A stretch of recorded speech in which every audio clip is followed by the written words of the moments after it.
I'm Mike, And I'm Amber. Welcome to the Covenant Chronicles, where we tell you the truth about relationships. giving you the tools to build the foundation you always needed.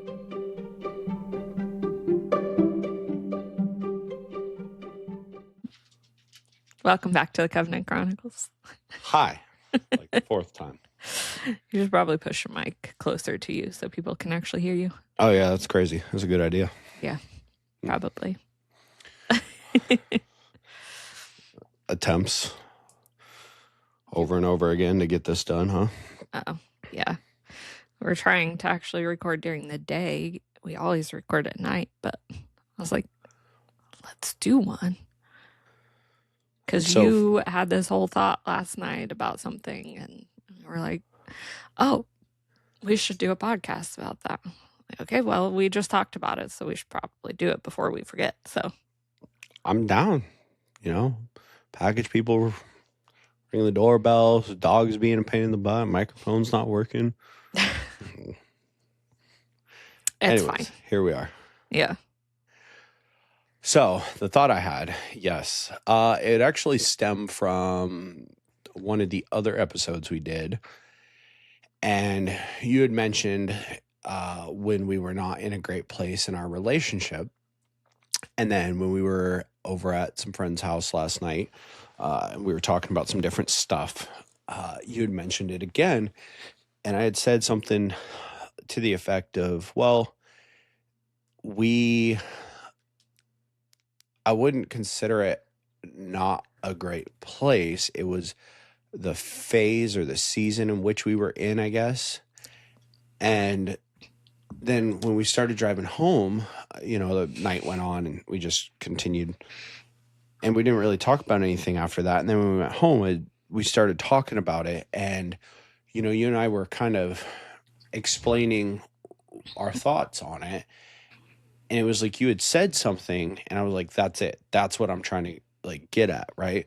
And it had to do with the fact of when you say, oh, we weren't in a great place in our relationship, it sounds very much like a typical relationship, right? You start out, go through a honeymoon phase, everything's unicorns and rainbows, and then you kind of just fall into this natural rhythm that tends to be, I guess, consistent, and it's level. It's not really up or down, but you're just going. And then at a certain point you hit, this place in which everything kind of just explodes, right? And we were talking about that, and I had mentioned how that's how it sounds when you basically say that. And we were talking about how that is the trend of most relationships. And the thing about it is that most relationships, when they have that first initial unicorns and rainbows stage, they're very surface level, and they're still trying to just figure out who they are, what the relationship is, what they want, where it's going, all these things. And so the deep self-work that comes along with creating a successful relationship is just ignored, and it's pushed to the side, right? Mm-hmm. And then you had mentioned how a lot of times what ends up happening is in relationships where that stuff just gets buried and never really addressed. And we had talked about how we had done something different in the sense that as these things came out, instead of us burying them, we allowed them to come up and come up and come up more. And we did ignore them for the first little while. But as we got deeper and deeper in our relationship, as these things continued to come up, we made active choices to dig in and address them and sort through them. And this time period in which you're describing is our relationship wasn't in a great place, was a time period in which essentially we were very emotionally disconnected. And it had to do with us working through this stuff, right? And us grinding through it and doing the things that we didn't want to do because all these problems had really come to the surface. And instead of burying them and just coasting, right, and ignoring them and waiting till you're 5, 7, 10 down the road when normally people's issues really tend to fester up and create a big problem. Mm-hmm. We chose to like dig in and deal with it, which then brought us to the stage we're in now. Well, I feel like we need to give context here because you're talking about this, and I'm sure people are like, what are you even talking about right now? The point of this was really like talking about the stages of relationships that like relationships go through. And I think all blanket statement, all relationships go through these same steps. Now, where people get stuck often is what you felt like I was saying. Mhm. Because I think this is kind of why there is such a big amount of divorces and just failures in relationships. So natural stages of relationships, like you have your honeymoon phase, which can last, I think they typically last between like 6 months to a year. Sometimes it's less, sometimes it's more. It just kind of depends.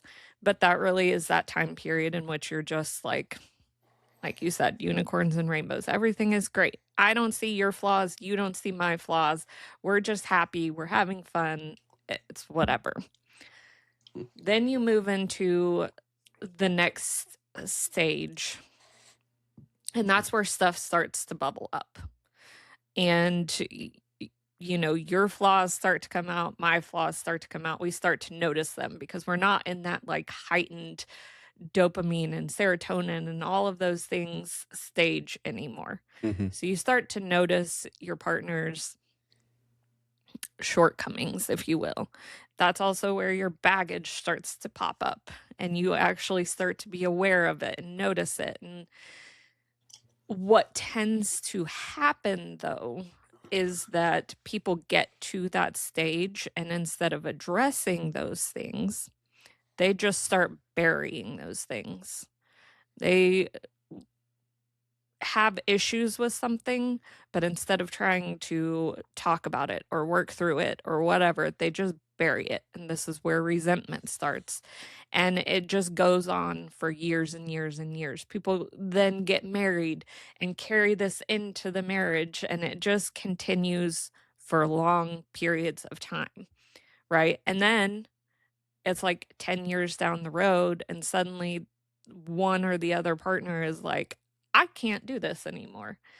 And this is a lot of like where people will be like, I didn't even know this. I didn't even know there was a problem. I didn't know whatever. It's Mhm. because of all of that baggage and resentment that's been swept under the rug and ignored forever creates this like combustion situation because it's never actually been dealt with in that stage, right? Yeah. But if you can deal with things and work through them in that stage, you will move on to another stage, which is building a deeper, more connected relationship.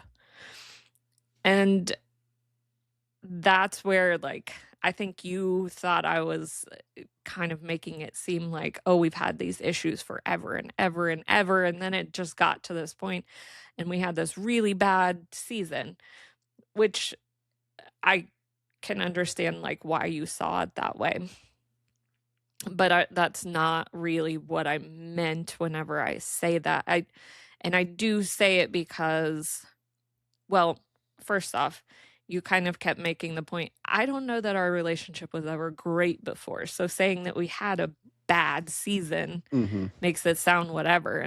And my point to that was, I don't know that relationships ever have like a great season before that point anyways. Yeah. It's just that you have that honeymoon phase, which makes you think, oh, things were so great and we had so much fun and it was all perfect. And then it wasn't. Except that's not really true because you were just ignoring all the things that were still there before It's just you had all this fun and hormones and dopamine and serotonin and all of those things that make you feel things that tricks your brain into believing that it was a better time, even though it wasn't necessarily. Yeah. My point was that it was a bad point for us. Like, we did go through, the honeymoon stage, and then getting to a point where we were kind of working through things, but also not. Like, we were kind of sweeping things under the rug for a short period of time. Mm-hmm.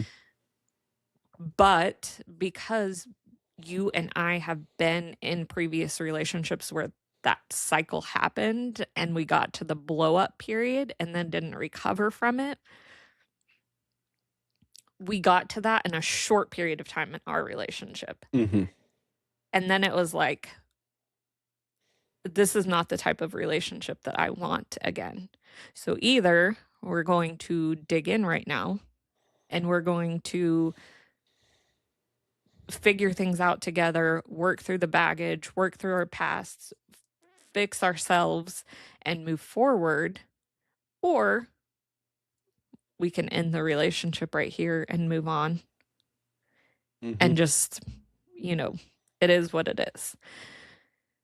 So it was different for us in the sense that only took a year and a half for us to get to that point.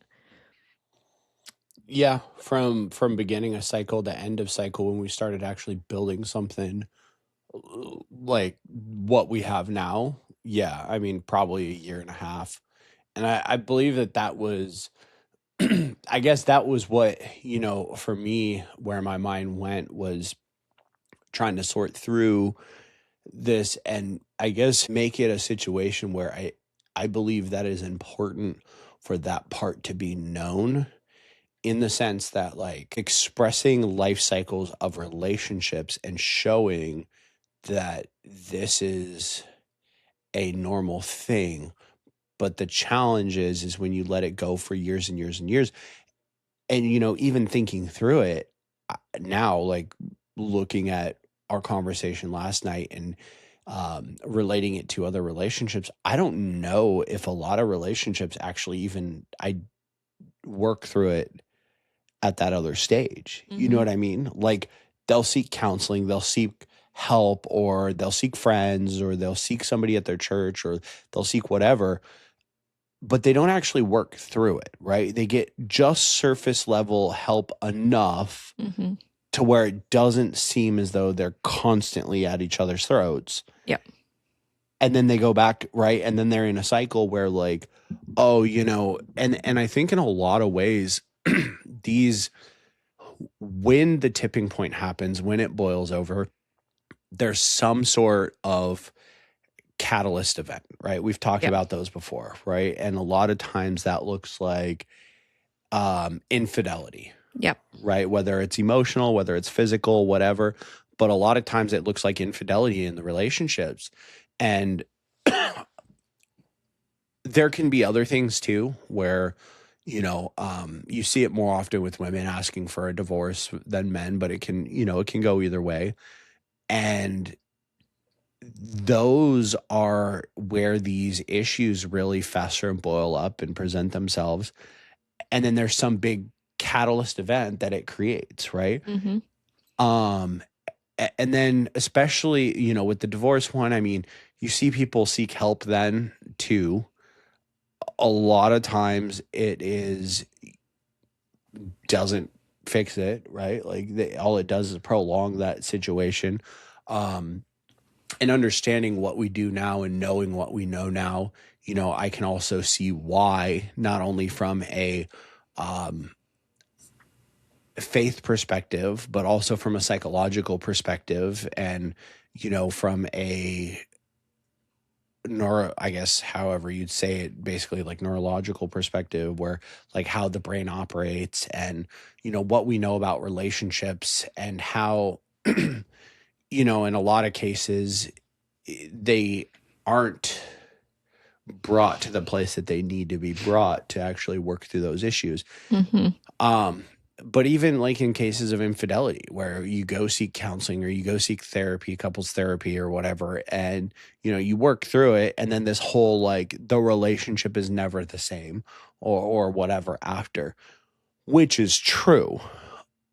However, what I would challenge, and a lot of people are not going to like it when I say this, it won't ever be the same. But whether it's better or worse is dependent on you, Mm-hmm. right? Because you can make an active choice to say, hey, look, this is not the way that we want to live. This is not the relationship that we want. This is not who I want to be. So let me do the work on myself and you can move forward, right? Yeah. And in a lot of cases, I think that part is missed, right? Yep. And in a lot of cases, you see situations in which, well, you go to counseling, you go to therapy, or you're told what you did was wrong. And so, the guy, I see it a lot more. Actually, no, I guess we see it on both sides, but the husband or wife or your partner basically commits an act of infidelity and then they feel bad because they know it's wrong and they go through the motions to say, oh, we're going to fix it, but nothing ever seems right after that. And Mm-hmm. there's it might be better, right? And in a lot of cases they'll go, oh, well, we're in a bad place at this time, so it's better now, right? Yeah. But is it truly, or did we just suppress everything again to go back to the beginning? Because then you dig into like, well, what created the infidelity, right? Yeah. What is it about, like, for a guy, if he's, we've talked about this and we've seen other examples of this, and there's plenty of evidence to suggest that, when a guy commits an act of infidelity, it's an emptiness within himself, right? Mm-hmm. Which I think would be true on both sides of the fence. But, for men especially, there's this side of it that is like they're seeking some sort of validation because they haven't done the work on themselves to validate themselves, to know that, the only person that can actually validate us is God, right? Like they haven't done that work. And then for women, I think in a lot of ways it can definitely be insecurity and validation issues. I mean, give me your perspective on this, but from my perspective, a lot more of it has to do with like the man not acting in accordance with the way he's supposed to, with what is, he is called to be and who he's called to be, and lacking vision and purpose and just kind of floating through life like a butterfly, right? I mean, yes and no. Like, yes, I do think that that's partly the case. But no, in the sense that it is also a situation where there's underlying things that she needed to work through also and didn't. It's really the same. It's an insecurity and validation thing.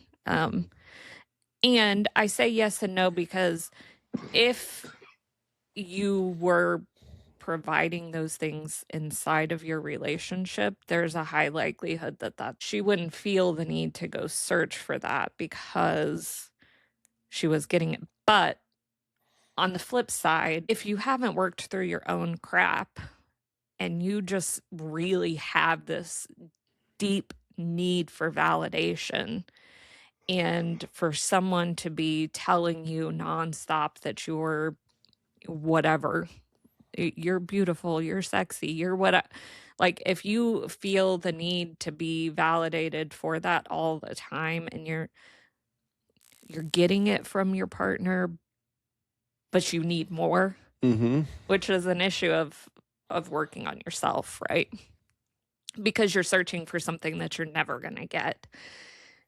It's that is going to create that scenario of infidelity within a woman because she's searching for something she's never going to get, and she hasn't figured out that yet.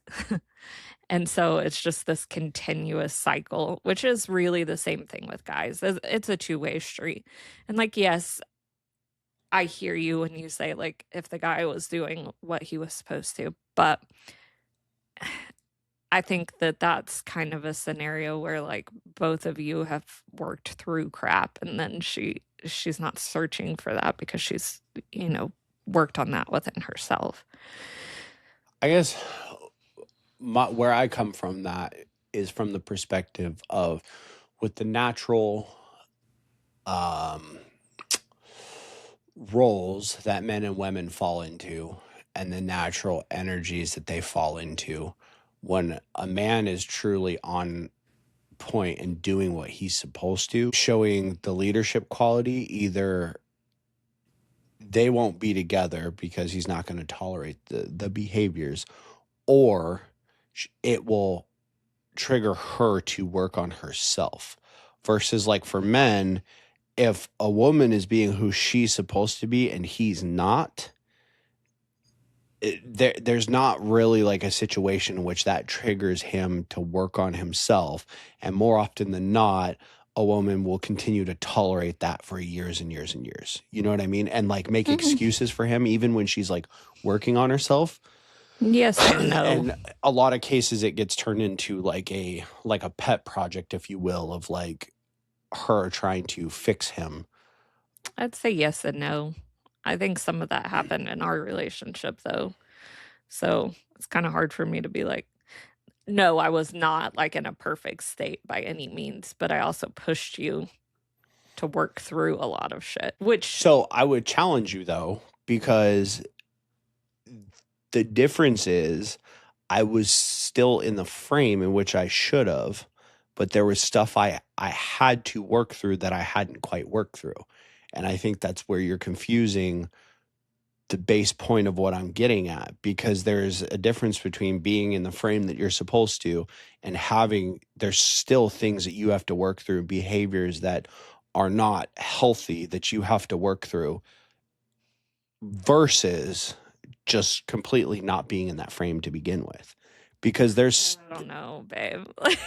We can get into this on the podcast if you want, but to be honest, like, I don't think you were actually like there was at least 2 or 3 months where you were not at all being the person that you should or that you are.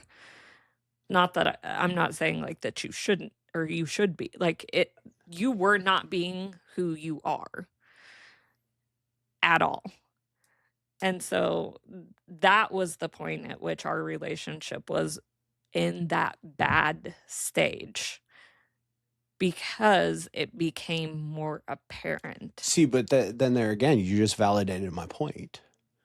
Because my point is not that people won't fall into that when they're working through this. My point was that women will continue to cater to those behaviors for years and years and years and make excuses. I didn't. That's my point. Because it only lasted 2 or 3 months. But at the end of the day, nothing you really did other than support me forced me out of that situation. It was by me choosing to be a different person. And like, yes, part of that was, hey, I would like to retain our relationship, right? But that wasn't the whole decision. The decision was I can't continue to create these same behaviors over and over and over if I want to expect different results, essentially. So that's what I'm getting at, right? Because that's once again a completely different scenario. Because since the very beginning, there has been a base level of stuff. Was I acting in accordance with which I am now or who I should be in our relationship? No. But there was a base level of my vision for my life that I've always had since the beginning. There is a base level of this is the direction I'm heading. And part of what pulled me away from the situation and the place that you're talking about was the acknowledgement of I'm not acting in accordance with the behaviors that will get me to what my vision for my life is. The behaviors in which I'm exhibiting are pulling me away from where I want to be and who I am and who I want to be. Right. So that's what I'm getting at, which is exactly what you're saying. Right. Because you got to a point because you were working on yourself and you were in a place of working through your own stuff that you did say, okay, this is not congruent with what I want my life to look like. Right. Mm-hmm. And that was part of my decision, but it also wasn't the whole decision. And once again, right, we both, since the beginning, have had a mindset of we need to work through our crap and become better people, right? And we did dig up some of the really deep-rooted stuff from our childhood or previous relationships together. And in some ways, the way we dug it up, the way we dealt with it, the behaviors we had, especially on my end, was harmful to the relationship. Mm-hmm. But once again, it wasn't this years of you making excuses for me and you being on on top of your game and then just making excuses, or you continuing to get better and better and then me just coasting for years and basically I'm not dealing with my stuff and you making excuses and, oh, it's, a pet project or I can fix him or whatever that mindset is that keeps women trapped in that for years, right? Mm-hmm. You didn't do that. Yeah. Right? Like we both had ups and downs. The point I was making. It's right. I didn't do that. But that's what I'm getting at, is that most relationships, right, do manifest in the opposite way, which is the point here is that both of us had, right? And even during those times, right? Because part of the issue was my behaviors and the things that I was doing was not congruent with what I sold you on of who I am, right?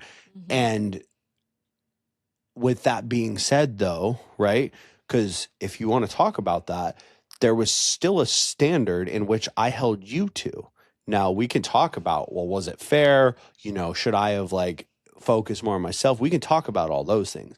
But my point is that there was still a base frame that I always held myself in. There was still things that I would not allow in our relationship from your side. And there was still a certain level of this is the vision for my life and I'm actively moving forward, right? Now, there was definitely things that I had to work on that I hadn't worked through. Mm-hmm.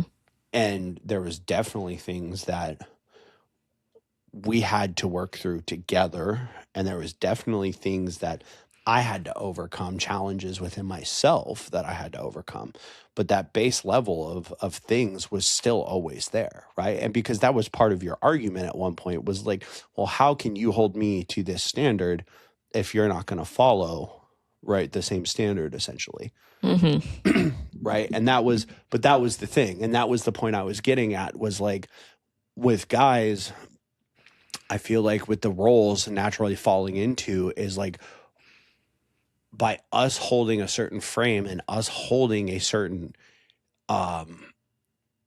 standard within our own lives, our own principles, our own values, and either being unwilling to tolerate certain things and not being afraid of, I guess, losing a relationship just if it is compromising our own values. There's, by us staying consistent and true to that, we can help bring you, to work through and be there with you through working through your own stuff versus the other flip side. Guys don't tend to operate in the same way, right?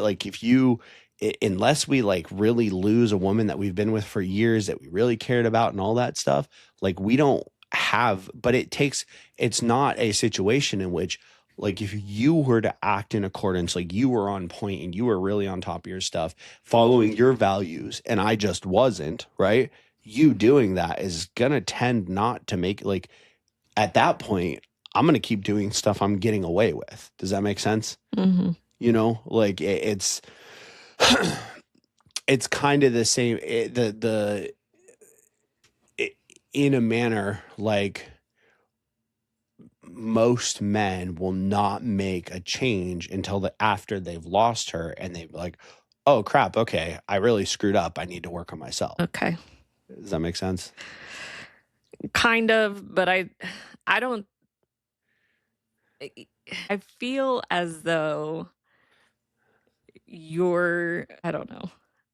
Maybe I see things differently than you see things from when we were in our more not great place. But what you're saying, I feel like is what we went through, because it did get to a point where it was like, I'm not doing this anymore. And you chose to change, which is what you're saying is like, oh, that's not going to happen, except that's like exactly what happened. But it wasn't you. It wasn't a fear of losing you, is what I'm getting at. Like, it wasn't a fear of like losing you. That's like, okay, I need to step up. Since we got together, I always had a mindset. We both always had a mindset of continuing to work on ourselves. When I got complacent and stopped working on myself, and But it pushed you to start working on yourself again, is my point. Like, if we hadn't gotten to that point that we got to, and I said, I'm done, we probably would have continued on the same pattern. The part that you're missing, though, is yes, you are correct. You are completely forgetting about my own values and my own vision of who I want to be. You saying that made me say, okay, she's right. These are my values. These are my vision. And I've always been very clear on those things. So therefore, by you saying that, it was like, yes, like the catalyst was I'm being incongruent with who I am, who I strive to be, and with the vision for my life, right? That was the catalyst. And you saying, hey, look, if you're not going to be congruent with who you say that you are and who I know you to be, then I can't be in this relationship, right? Mm-hmm.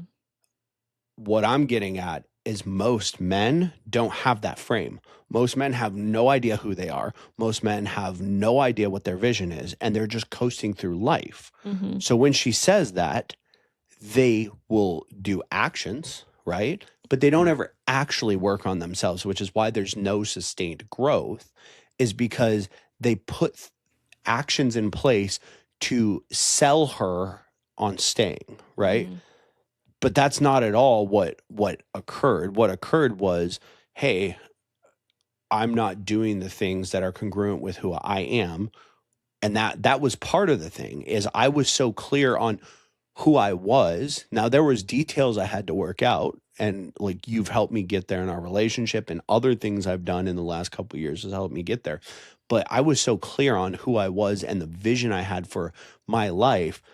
Your thing wasn't, okay, I don't like how you treat me per se, right? Like that might have been what was said, but the issue was I wasn't being congruent with who I was, Mm-hmm. right?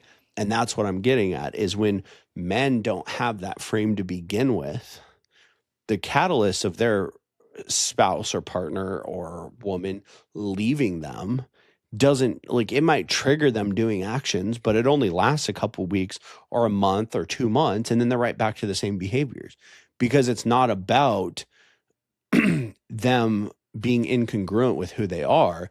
It's about they're scared of losing her. And oh my gosh, what happens if I lose her, right? Yeah. And that's where our relationship is very different. The whole situation was very different. And part of, like you had said, why we got to where we were going so quickly was because we both had a desire and a drive to actually make our lives better, to be better people, to be better partners, spouses, parents, all of that, right? And we've had that mindset from the beginning. And then when I did, right, because like who I was as a person and the vision I had for my life, like you saw that from almost the very beginning. Mm-hmm. And it was me being incongruent with that person that said, okay, look, like this is who you are. I know this is who you are. But if you're not going to be who you are, like I don't want to be with somebody that's not congruent with who they are. Right. Yeah. And that's, I think a lot of women get in that place, right? Which is part of the catalyst when we talked about everything bubbling up. Like that's that's the catalyst that occurs, right? And Mm-hmm. it manifests, like for us, it didn't manifest in that way. Like it didn't manifest in a way where you were going out and committing infidelity, right?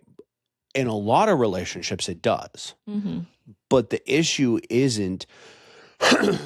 the isn't, hey, he's, you know, committing actions that, you know, he knows are bad. The problem is in a lot of ways he doesn't know who he is.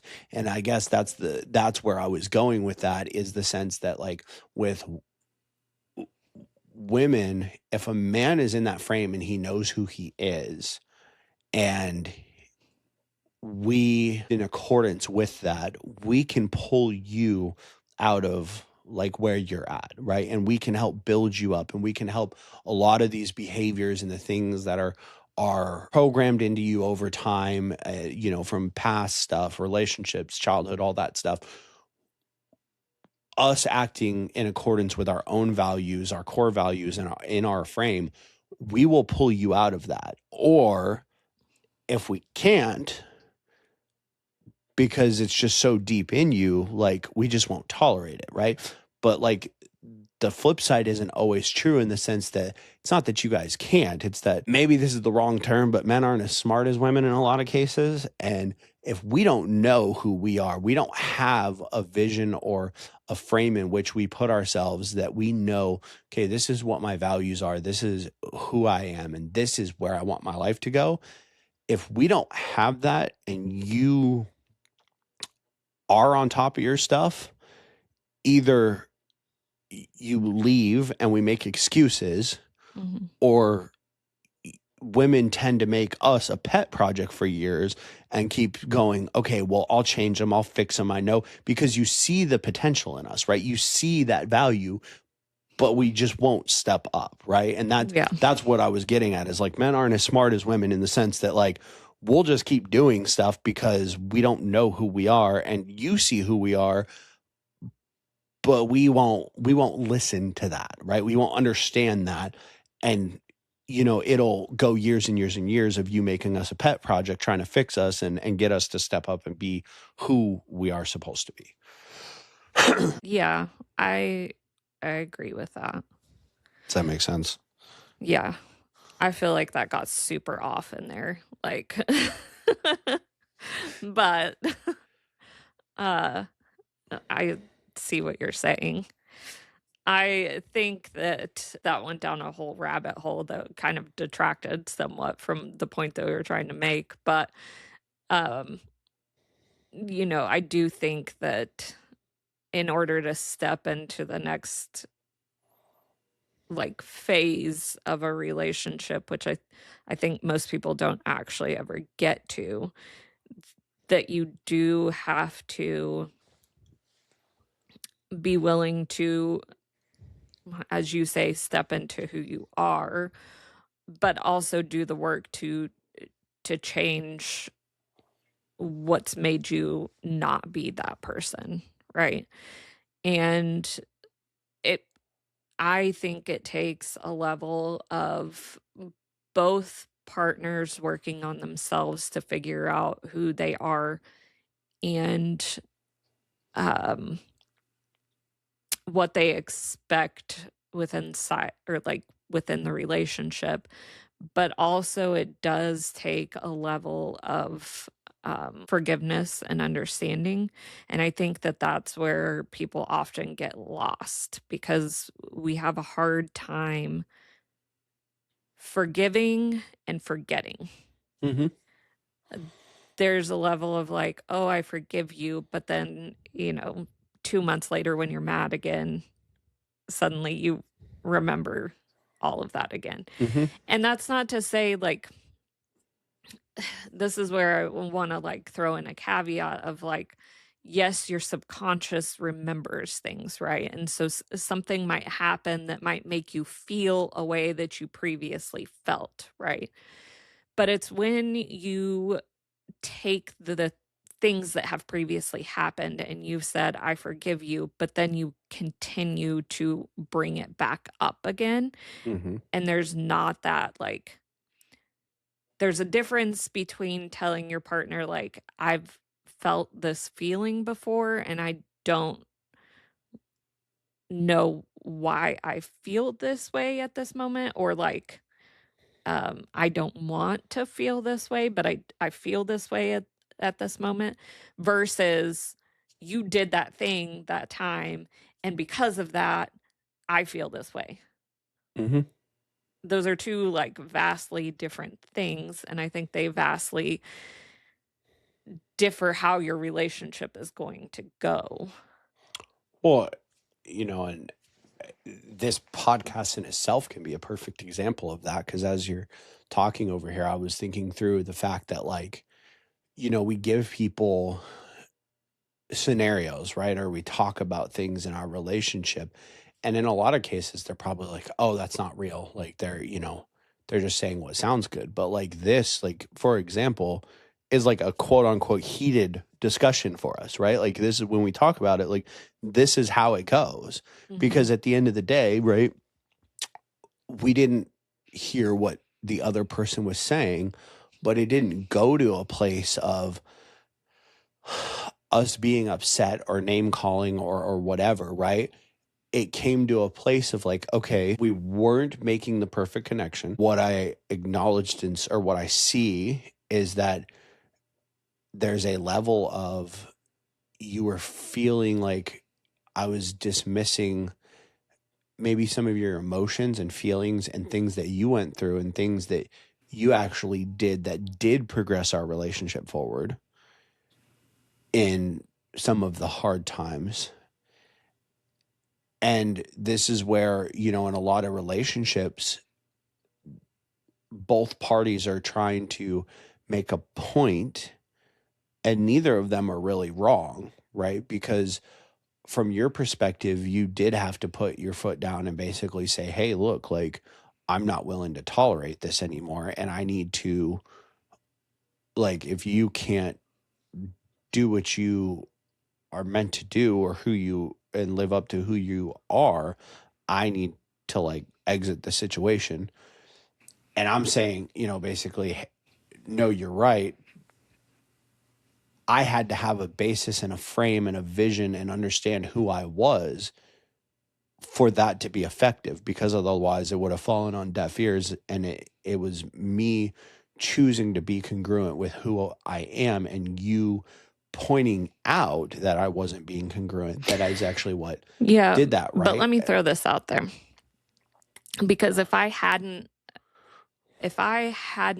been understanding and willing to hear you out and like hear things you've been through and what you were struggling with, and I had just been completely dismissive of all of it, and just chose to hold on to the negative and hold on to the past. Mm-hmm. I don't think maybe you would have, but I don't know that you would have been able to get through what you needed to get through to get to the other side. I don't think at that time, no. It would have been a catalyst of me losing you that probably would have put me on a journey to actually do that, but I got there much faster with you. And I just say that because I think that's an important like caveat to make to people, is that if one or the other of you has something deep that they need to work through and to work out, that if the other partner is just one is opening up about something that's really hard for them and the other just is completely dismissive of it and like, well, I don't care because you hurt me, and Mm-hmm. I'm unwilling to see your side or care about your side right now, that you're gonna stall out, right? Mm-hmm. And you're not ever going to get to that next level, because you're either going to end or Well, and that's, a testament to like the communication, right? And like what I was getting at here was the fact that like in this, you're trying to make a point of like, hey, the actions that you took not only helped our relationship, it helped me, and not just a small like, hey, let's help push forward, but actually helped me address deep rooted things that I had to address to help our relationship, help myself, help who I was as a man, as a partner, as a father, all of that. And I think in a lot of ways, this discussion that we've had that's been ongoing, I haven't explicitly acknowledged your part in that and how much it did impact the relationship, right? Which is part of, I guess, the point that you're trying to get across, and that in some ways you feel unheard about, right? And this is a testament to like what we've been saying, though, is how we work through stuff and how we deal with things. Shoot, at this point, it's about to be like a 2 or 3 hour podcast. We're just gonna have to make like 2 or 3 parts to this, right? But it's a testament to what we've been saying and what we've been talking about, in the sense of, we did want to bring these things up. We did want to talk about like, hey, there was a crazy part in our relationship. There was issues that we had to work through.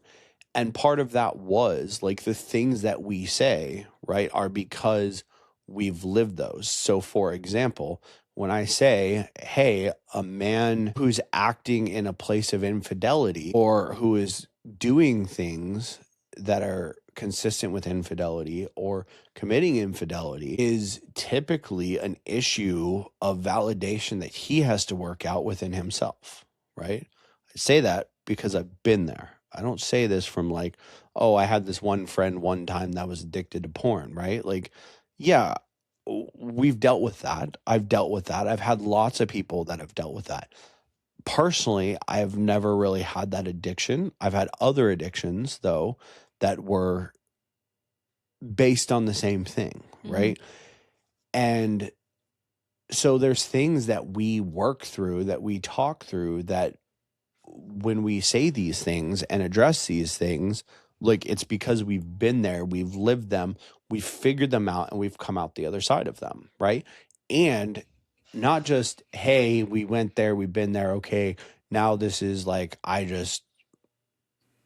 guess, brushed it under the rug, but I feel better about it, right? Like, we've figured out how to actually deal with this stuff, right? And that's where, with this whole conversation, with going back to the beginning of talking about the cycles of a relationship, like you pointed out, and I think you do a really good job of describing the life cycle of a relationship, from like the honeymoon stage to like, okay, problems or these issues within your self that need to be addressed come up, and then they get buried, and then they, just coast for years and years and years. And how we didn't do that. We went like very deep, very quick, not only with our relationship, but with ourselves, who we need to be and the crap we need to work through. And we didn't ignore those, like, past relationships or like other relationships.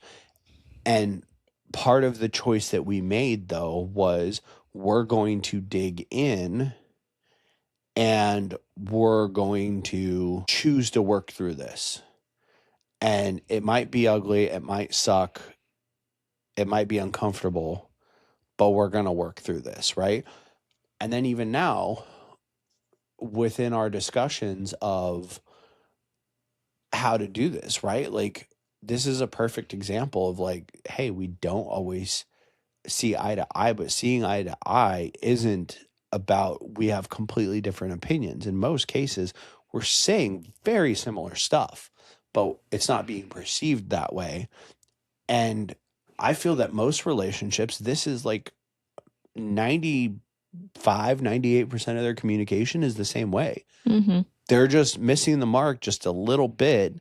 And then, like you said, with the lack of forgiveness that appears inside of these relationships, the the way that people communicate, right? And with these issues, like we've said since the beginning, is when these issues arise, right? You do have to stand up. You do have to have values. You do have to have certain things. Luckily, what I will say is that you have had your boundaries tested more so than I have, right? In the sense that you and I had the first, I will say I was firmer from the get-go, which may be part of this. I feel that you were still trying to figure out some of like what you're willing to tolerate, what you're not willing to tolerate when we first got together, especially in the beginning, or Yeah. at least making it Well, important to yourself. I don't even know that it's that so much as like I knew, but I'd never been uh secure enough in myself maybe to hold the boundaries. Hmm. Um and so it was more like that was something I had to fix in myself, was being okay with like holding my boundaries and not just being like, oh, well, I guess I can let that slide. Yeah. Because that's all I've done all my life, pretty much, right? Right. And I think that that's, an important thing to denote here is that that was a big part of our relationship, right? And I mean, unfortunately, because of the stuff that I've been through, I created some pretty firm boundaries from the get-go of like before we were even together that I wasn't willing to compromise. And I stood on those. But, as you figured those out and you stood on them, and I wasn't congruent with who I was trying to be because I had allowed myself, or I won't say who I was trying to be, who I am, because I had allowed myself to fall into a certain place. That's where you really got confident in those boundaries and understanding yourself and having the self-confidence to say like, look, this is important to me. This is a boundary. But that's the big thing here, right? Is it took both of us coming together, both of us figuring out who we were, what our values were, Hmm. and then creating those frames that we both stood in that encompassed our boundaries and our vision for our life. And when we did that, that is when, like when we both did that, right? That is when things in our relationship changed. That is the shift. That is the, hey, everything came together. That is when literally we still had the same problems, right? Like I don't want to make this sound like, oh, well, we worked through these problems one at a time. Most of our major problems that we had were still very prevalent, Hmm. right? When we had this shift. But what changed was the difference in how we handled them because we both had our own masculine, feminine frames. We both had our own values that aligned, and we both had our own vision that also aligned. And we said, okay, how do we now merge this together? And which we did, and then pushed forward together, right? Hmm. And that was the shift. That was the point in which everything shifted, and we said, okay, now we're getting somewhere, right? And some of those major issues that really tested us, say a year and a half ago, that would have looked very different at that time. I mean, we deal with shoot in the last week, even, right? 2 weeks. But the way in which we deal with it is very much like, okay, we'll take care of it. Like, no problem, Yeah.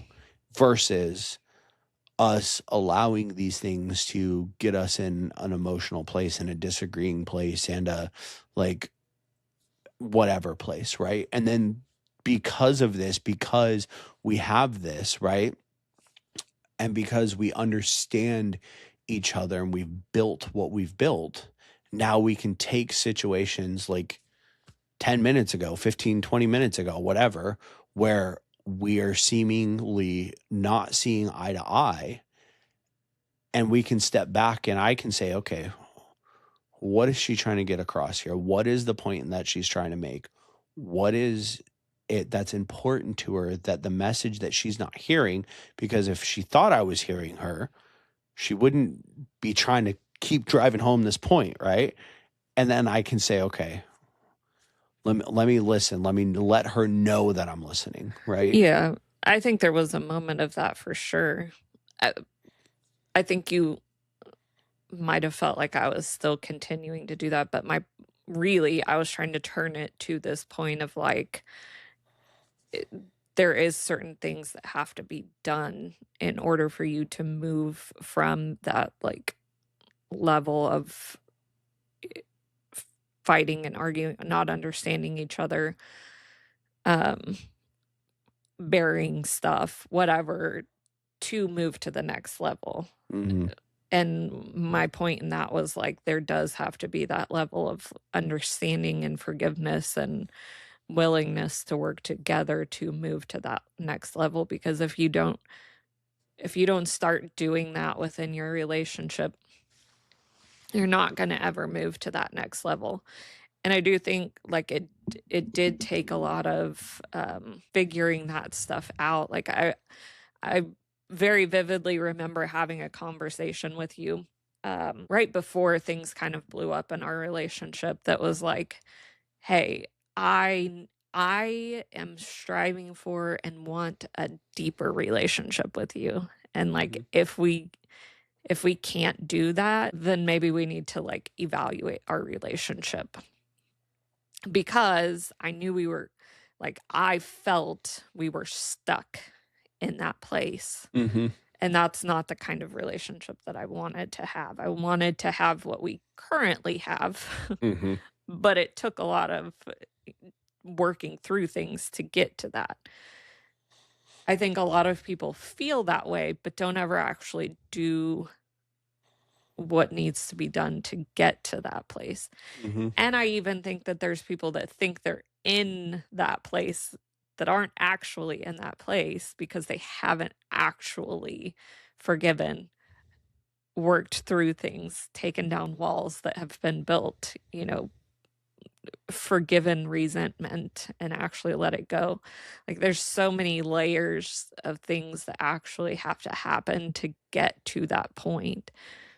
I you know, I love that our relationship only took, 2 years to get to that point because we were willing to do what needed to be done to get there. Mhm. But I think if we're just talking to everyone, the majority of people listening are gonna be on that second level and have never actually made it to the third level. Yeah. And I think it's important to, like, show what you actually have to do to get there. And it's not easy, Mhm. but, like, if you genuinely want, like, a deep connection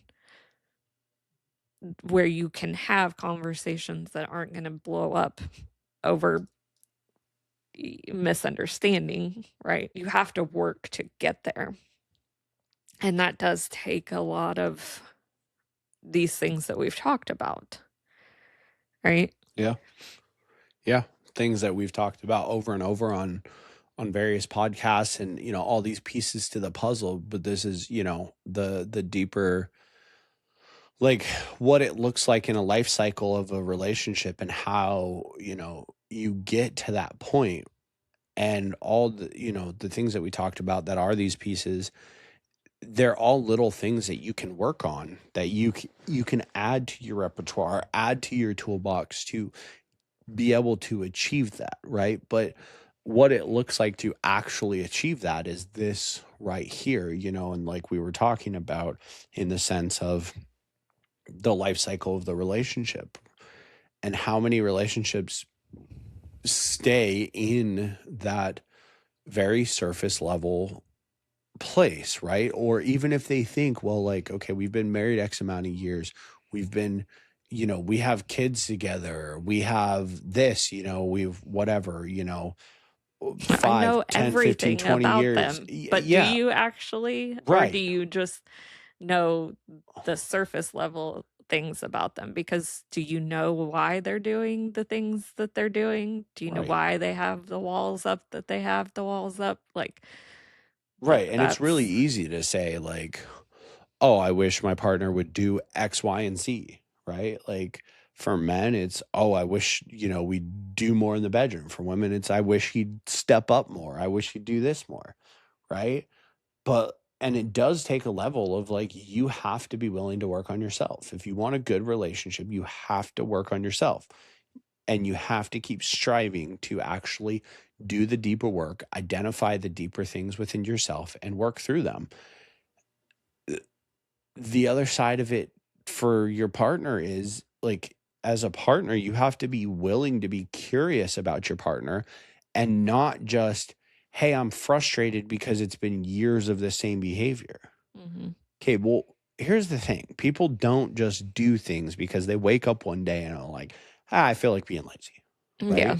Like when women don't want to do things in the bedroom with their husband, like it's because they have stuff going on. It's not, oh, I've just gotten older. It's not just, oh, this, that, there, or the other. I have kids now. It's different. Or no, like it is very much a thing of like, she has her own stuff going on. There's walls up there. There's things that have her shut down to you. Mhm. With men, when he's not handling the stuff that he needs to handle and really moving forward and being the leader that he is called to be inside of his own home, there's reasons for it. There's stuff there that he hasn't unpacked and hasn't worked through.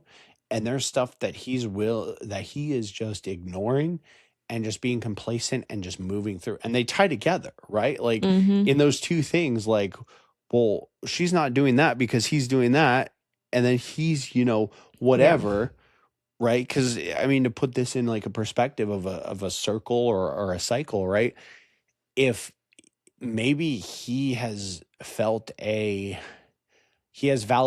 issues, for example, right? Mhm. And he's had something that's occurred in his childhood that has really affected him that he hasn't worked through or sorted through or been able to identify. And then it's caused him to not do certain things because he struggles with them. And then that makes him unattractive to his wife.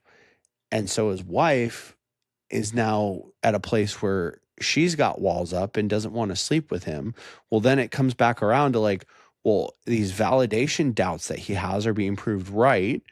So then he digs in harder to these bad behaviors, which then causes her to dig in hard. And then it's just a circle, right? Yeah. But, those things that you have to work through, right? Are things that like if you can work through those and as you work through those and if you can make your partner part of that process to where they understand you, they can see you, it just continues to enhance. And what's really amazing about that process is that as it continues to build, you guys just continue to dig up deeper things with each other, which then enhances your relationship even more. Mhm. Right? Like even for me, I mean, I would say that it's probably pretty fair to acknowledge that, I have done a lot of this. And when you talk about self-awareness and behaviors and that sort of stuff and being able to exercise those in a manner of change, it like I have more self-awareness than most. But that doesn't mean that I'm perfect at it, right? I mean, we just within the last few weeks identified or a couple weeks here identified a situation in which I had an event happen or a couple of events, but primarily one main event that happened in my childhood that still comes up from time to time that I didn't even realize was really affecting me, Mhm. in which I was accused of something fairly serious that wasn't me. Yeah. And it a week or two later, of course, it came out that it wasn't me. And, there was a bunch of apologies that happened and all this, that, and the other. But, from, and, as an adult, it would be like, okay, yeah, not really a big deal. But when you're of that age as a child, it can be really impactful to have something, these big events or bigger events happen. And it imprinted on me in a manner in which there was other events throughout my childhood in which I got blamed for things that affected me way worse than it may other children, right? Specifically because of this one event that happened. And then that led into like, here I am as an adult, and we were trying to figure out why, if somebody, like people accuse me of things that are not true, especially in a public setting, like why it affects me so bad. And it's like, oh, right. And then it went back to, and like you and I were able to, it actually came from, working through a conversation with friends of ours that I ended up identifying this. And then you and I talked about this and worked through it. And I was able to share stories with you and these different things. And it was like, huh. Right. But by doing so, it allowed me to work through some stuff that I needed to work through to keep pushing forward and be able to push even more and even harder towards our vision together, which then enhanced our relationship, right? And brought us closer because we now have another thing that brought intimacy and closeness in our relationship. Yeah. Yeah, it's really good when you can start working through these things together. I think it took a lot of breakdown in our relationship, but also a lot of openness and transparency and being willing to listen and not judge to It's like that move. TikTok trend. We listen and we don't judge. Yeah. For real though. Like, Yeah.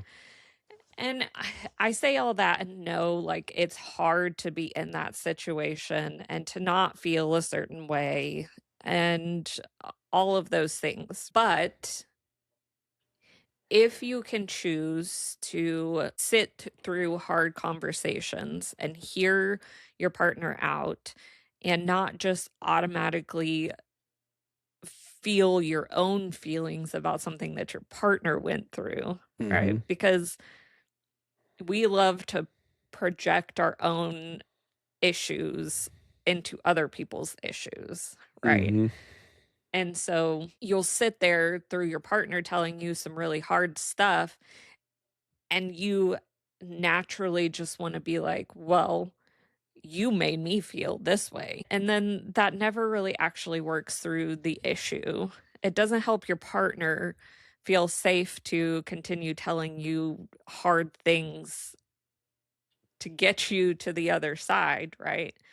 Because if you automatically shut your partner down and make it all about you, why are they going to feel safe to tell you anything else? Right? And like, I was going to bring this up at the beginning of this podcast, but here we are an hour and 10 minutes later. It's fine.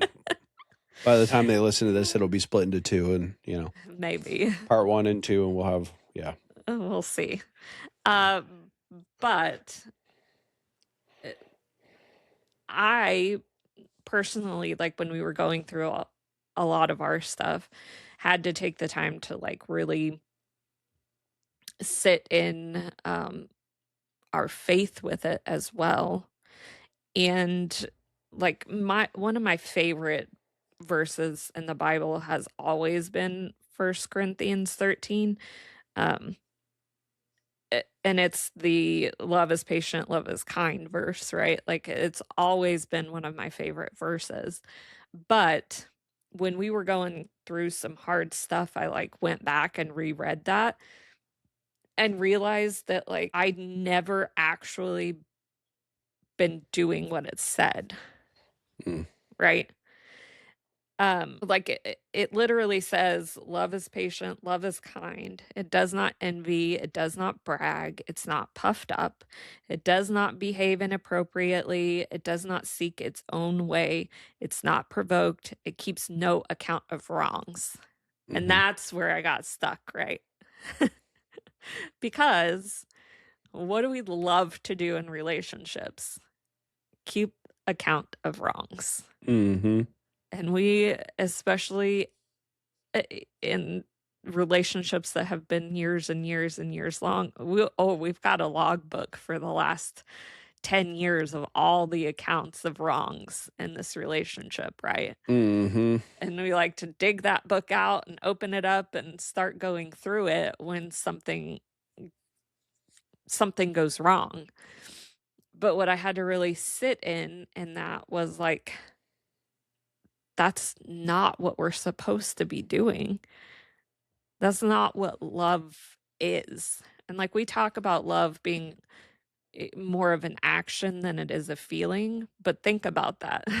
What action are you supposed to be taking to actually feel that love, to show that love? You're supposed to be forgiving and you're supposed to not keep a record of all the wrongs in your relationship. But that's what we love to do as humans.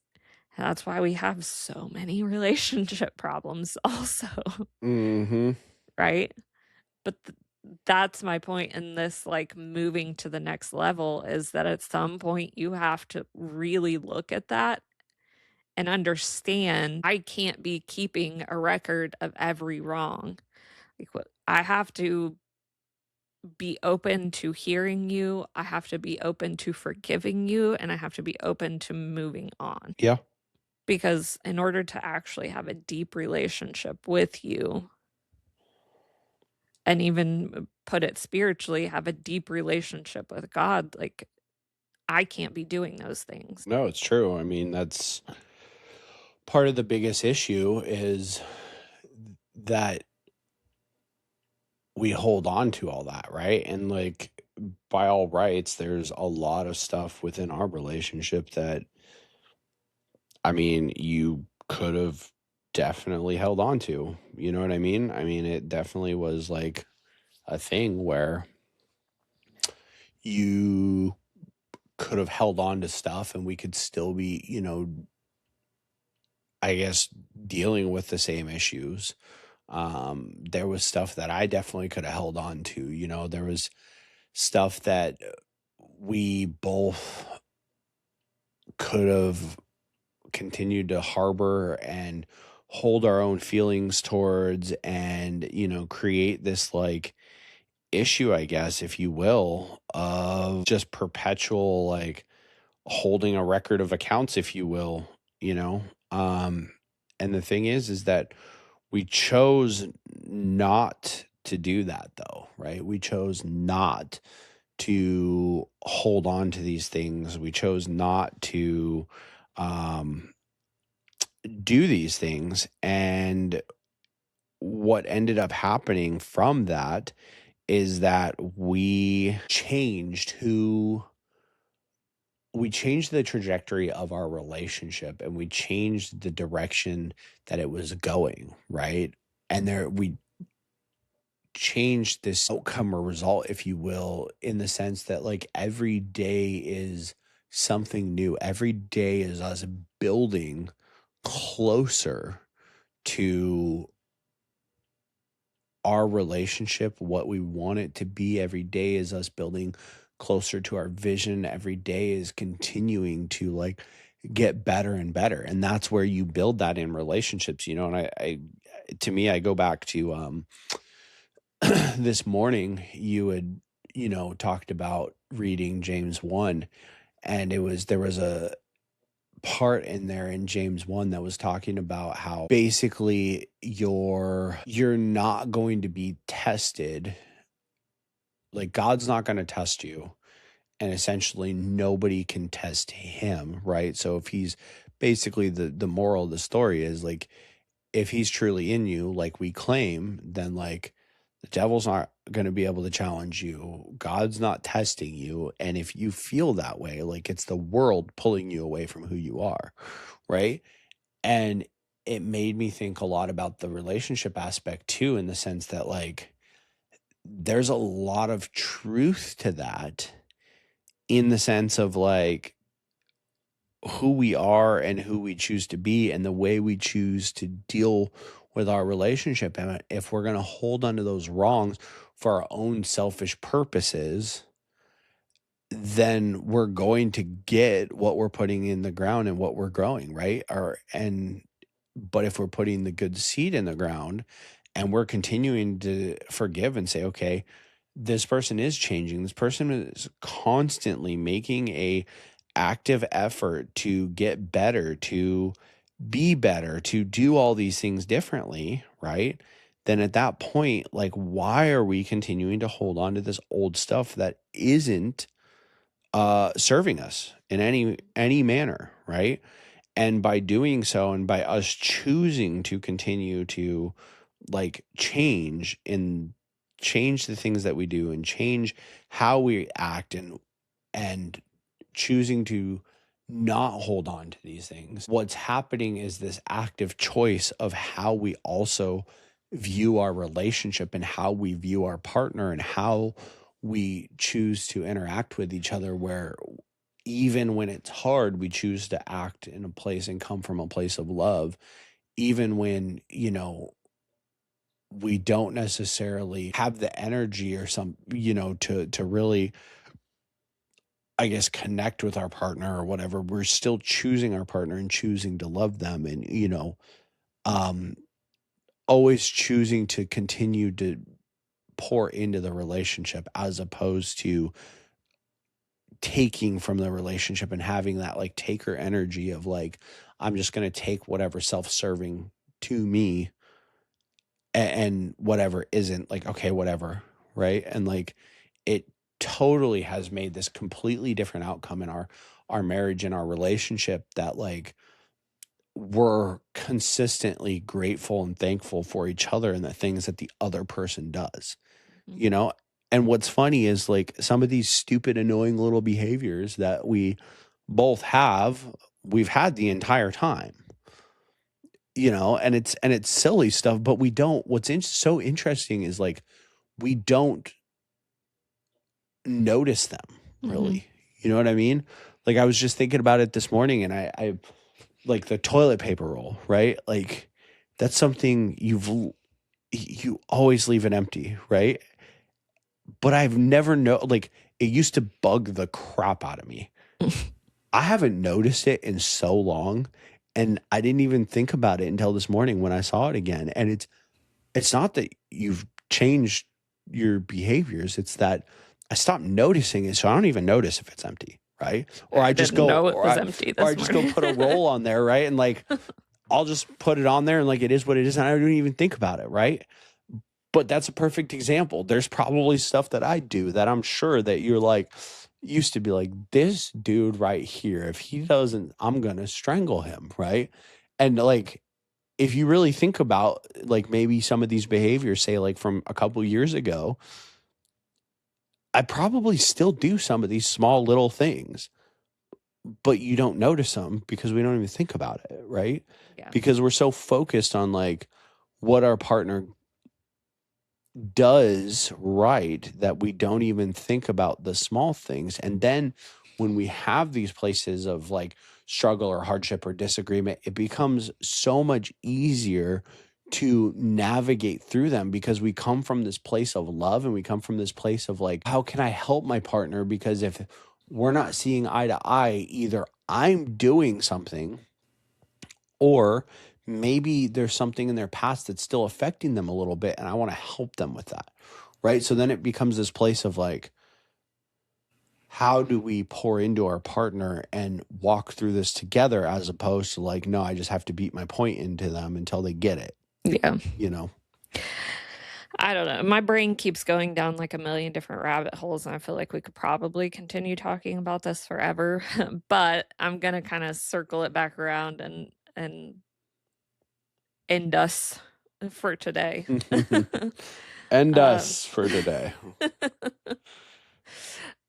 just to like circle back around, like all relationships have these exact same cycles. Like you're going to go through them. It's whether you choose to make it to the next level or not that's going to really strengthen your relationship.